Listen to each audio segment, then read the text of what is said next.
अस्सलाम वालेकुम। जी, तो आज हम डिस्कस करेंगे रिकरेंस रिलेशन के बारे में और कुछ उसकी एग्जांपल्स हैं, उनको भी हम देखेंगे। तो सबसे पहले ये हमारे पास डेफिनेशन है और उसकी एग्जांपल्स वगैरह सॉल्व हैं। ये हमारे पास बुक है, तो इसको देखिए। मैंने आपकी आसानी के लिए ना यहाँ पे लिखा है अलग से कि रिकरेंस रिलेशन क्या है। Recurrence relation for a sequence an is an equation that expresses an in terms of one or more of the previous terms of the sequence। कि किसी भी सीक्वेंस में किसी भी नंबर को हम उसकी प्रीवियस टर्मों को यूज़ करते हुए जब फाइंड करते हैं, या कोई भी टर्म अपनी प्रीवियस टर्मों पे डिपेंड करते हुए आती है या उस पे डिपेंड करती है, तो उसको हम रिकरेंस रिलेशन कहते हैं। तो इसकी जो एग्जांपल है वो हमारे पास पहली एग्जांपल ये है।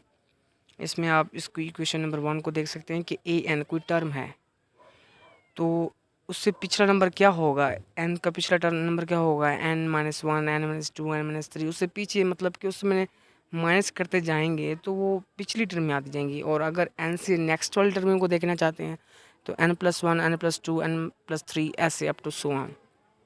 ठीक है। तो वो कहता है कि अगर कोई ए एन टर्म हम अगर कोई लेना चाहें तो उसमें हम उसकी प्रीवियस टर्म को यूज़ करते हैं तो वो टर्म आती है। तो ये हमारे पास एक रिकरेंस रिलेशन की डेफिनेशन है। इसकी एग्जांपल जो 1 है उसका सॉल्यूशन है। इसकी स्टेटमेंट जो है उसको हम देखने की कोशिश करते हैं, पहले उसको समझते हैं, उसके बाद फिर हम इसके सॉल्यूशन की तरफ आएंगे।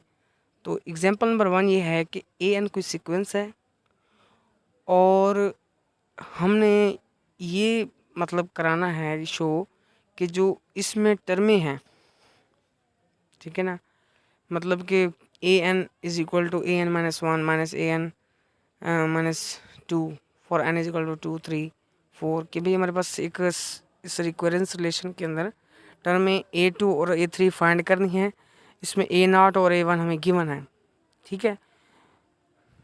कहने का मकसद ये है कि कुछ टर्में गिवन हैं और कुछ फाइंड करनी है और उसकी इक्वेशन हमें उसने दे दी है a N is equal to a n -1 minus a n -2। ठीक है। तो हम यहाँ पे देखते हैं कि ये हमने इक्वेशन नंबर पहली वो लिख ली, इक्वेशन नंबर 1।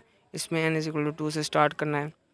जब इसमें n 2 पुट करेंगे तो ए एन यानी कि A2 हो जाएगा। A2 is equal to A1 minus A0। ठीक है। तो इसमें हमने A0 और A1 की वैल्यू जो कि हमें स्टेटमेंट के अंदर गया वो हमने लिख ली। फिर उसके बाद हमने A2 को फाइंड करना था तो हमने n को 2 पुट कर दिया उस इक्वेशन के अंदर। इक्वेशन 1 के अंदर 2 पुट किया तो हमारे पास इस तरह इक्वेशन बन गई A2 is equal to A2 -1 minus A2 -2। n की जगह पे 2 पुट किया और कुछ भी नहीं किया। तो इसको जब सिंप्लीफाई करते हैं तो A2 की वैल्यू 2 आ जाती है। इसी तरह हमने A3 की वैल्यू फाइंड करनी है तो हमने उसी इक्वेशन 1 के अंदर n is equal to 3 put किया, सिंप्लीफाई किया जस्ट, तो A3 की वैल्यू हमारे पास -3 आ गई है। ठीक है। जस्ट यही करना है पहली जो हमारे पास एग्जांपल है। फिर हम देखते हैं दूसरी एग्जांपल को, उसकी स्टेटमेंट को, उसके बाद हम उसके सॉल्यूशन की तरफ जाएंगे। वो कहता है कि हमारे पास एक कोई सीक्वेंस है ए एन और उसमें जो टर्में हैं वो a N is equal to 3n की टाइप की है। कि n को कुछ भी मतलब कि हम पुट कर दें तो साथ उसका 3 मल्टीप्लाई होगा। मतलब A1 फाइंड करना है, A1 is equal to 3 into 1, तो A1 3 आएगा, A2 6 आएगा, A3 9 आएगा। इसी तरह मतलब कि n बढ़ाते जाएंगे और 3 से मल्टीप्लाई करते जाएंगे तो इस तरह के टर्में आएंगी। तो उसने कहा है कि आप फाइंड करें कि n की जगह हम अगर नॉन नेगेटिव इंटीजर्स यूज़ करें तो एक इक्वेशन है a N is equal to 2 a n-1 minus a n-2, क्या वो उसका सॉल्यूशन होगा। अब सॉल्यूशन क्या होता है, सॉल्यूशन दरअसल किसी भी इक्वेशन का वो होता है कि जो उस इक्वेशन को सेटिस्फाई करे। यानी कि हमारे पास ये जो नंबर्स बनेंगे नॉन नेगेटिव इंटीजर्स को यूज़ करने से, अगर हम उनको इस equation A N is equal to 2 a n-1 minus a n-2 में पुट करें और इसको सेटिस्फाई करता है, इट मीन्स कि वो इसके सॉल्यूशंस होंगे। ठीक है ना। तो अब हम देखते हैं नॉन नेगेटिव इंटीजर्स का। तो आपको पता है ना कि इंटीजर्स का सेट क्या होता है और नॉन नेगेटिव इंटीजर्स क्या होती हैं। नॉन नेगेटिव इंटीजर्स जो होते हैं वो हमारे पास 0 से स्टार्ट होते हैं, 0 1 2 3 4 5 इस तरह, नेगेटिव टर्म में नहीं आती। तो ये हमारे पास नॉन नेगेटिव इंटीजर्स हैं। इसका सोल्यूशन जब हम देखेंगे तो मज़ीद हमें क्लियर हो जाएगा।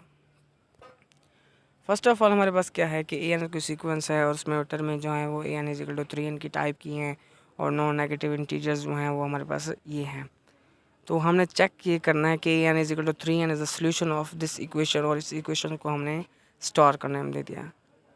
तो अगर n को ही हम मान लेते हैं कि कोई नॉन नेगेटिव इंटीजर है और n is equal to n को पुट कर देते हैं इस इक्वेशन के अंदर, तो a N is equal to 3n है हमारे पास, वो तो उसने बता दिया ना।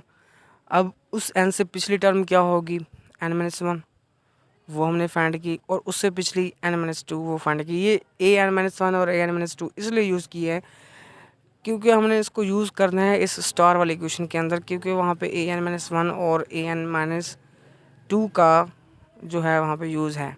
तो हमने इन टर्मों को लिख लिया, इन टर्मों को हमने पुट कर देना है इस इक्वेशन, जो हमारे पास स्टैटिक इक्वेशन है, इसके अंदर पुट किया। जस्ट हमने सिंप्लीफाई किया, कुछ भी नहीं किया। तो आप देख सकते हैं तो हमारे पास जो हमारे पास एक साइड 3n था वो हमारे पास 3n के इक्वल आ गया, मतलब दोनों साइडें इक्वल आ गई हैं। इट मीन्स के इक्वेशन को सेटिस्फाई करते हैं, तो ये इसका सोल्यूशन है। अगर आपको जनरल केस में थोड़ी सी कन्फ्यूजन है तो आप इसको देखें कि अगर हम कोई नंबर ले लेते हैं स्पेसिफिक, 5 क्या है, कोई पॉजिटिव नंबर है, नॉन नेगेटिव इंटीजर है, तो हमने A5 फाइंड कर लिया। अब इससे पिछले दो चाहिए, A4 मतलब और A3, वो भी हमने फाइंड कर लिए। वही यहाँ पे हमने कौन सी यूज़ किया, an is equal to 3n use किया और n की जगह पे 5 4 और 3 पुट किया, तो हमारे पास ये नंबर्स आ गए हैं A5 A4 और 3।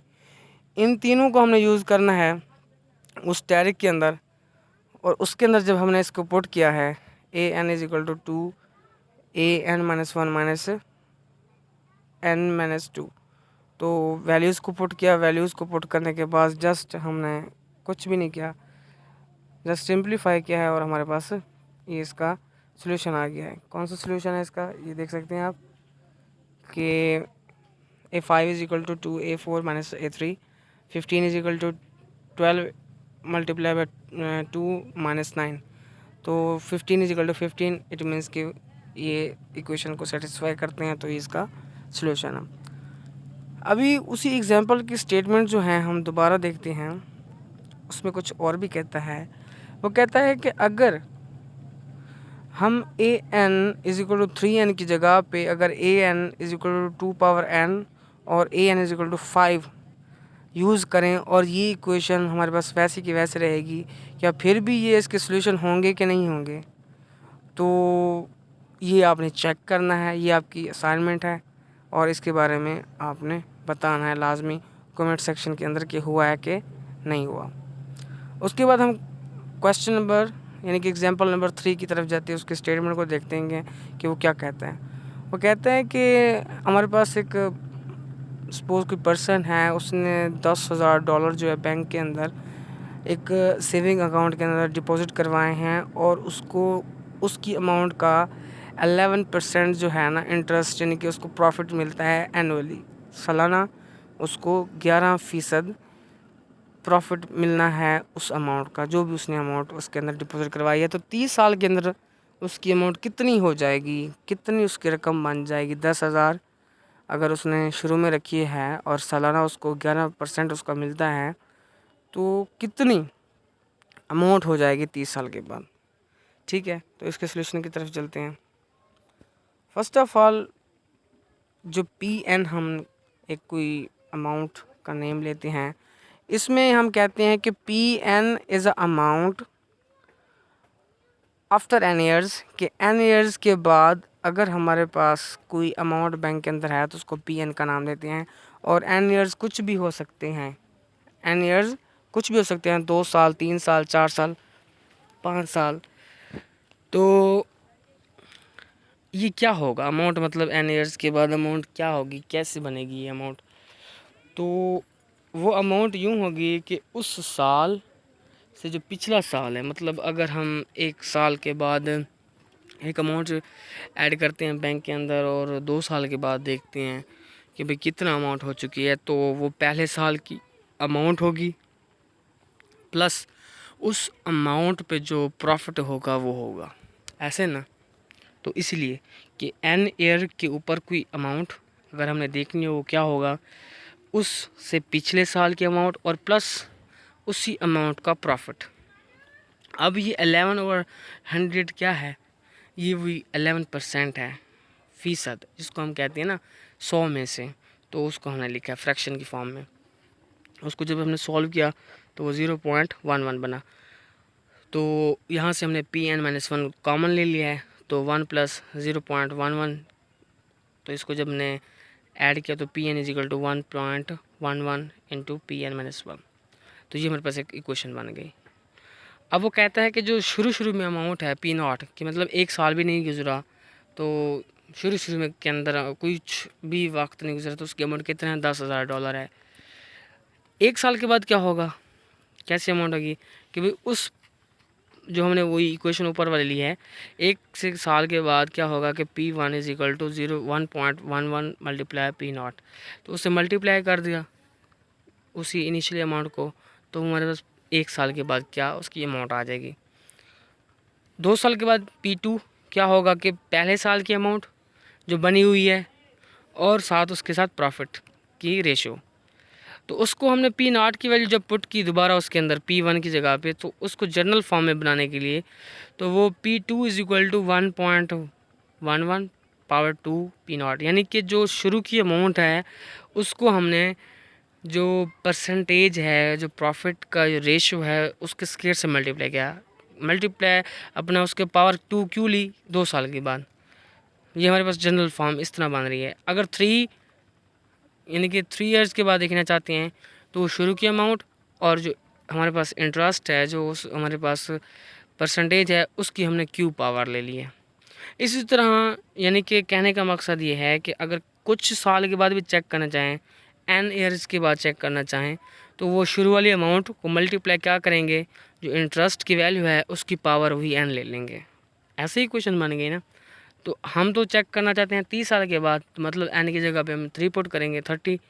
तो 30 को जब हम पुट करते हैं तो हमारे पास ये जो इक्वेशन है वो हमारे पास बन जाती है इस तरह कि P30 = 1.11 पावर 30 मल्टीप्लाई वो P0 शुरू की अमाउंट क्या थी, $10,000। तो हमारे पास 30 साल के बाद जो अमाउंट बनती है वो बनती है $2,28,922.97। ठीक है, तो ये इस तरह बनते हैं। आई होप सो कि आपको समझ आ गई होगी। मज़ीद अगर कोई क्वेश्चन है तो आप